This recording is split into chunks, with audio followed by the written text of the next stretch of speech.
પોતાના બંગલામાં બહુ સરસ બંગલો બનાવેલો, એટલે બાપજીની પધરામણી, અને દરેક રૂમમાં લઈ જાય, બાપજી પધારો, આ રૂમમાં એસી છે, બાપજી પધારો ને, આ રૂમમાં એસી છે. એક પછી એક રૂમ બતાવતો જાય, એક પછી એક ઓરડા બતાવતો જાય, અને એમાં એસી દેખાડી બોલાવતો જાય. સંતે કીધું કે હે તમે કહ્યું ના એસી એસી કરો છો, એસી શું છે?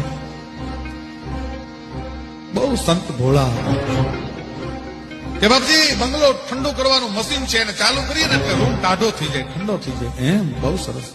હે આખા બંગલામાં તમે એસી નખાવ્યા, કેટલો ખર્ચો થયો? કે બાપજી 3 લાખ રૂપિયા. બહુ સરસ.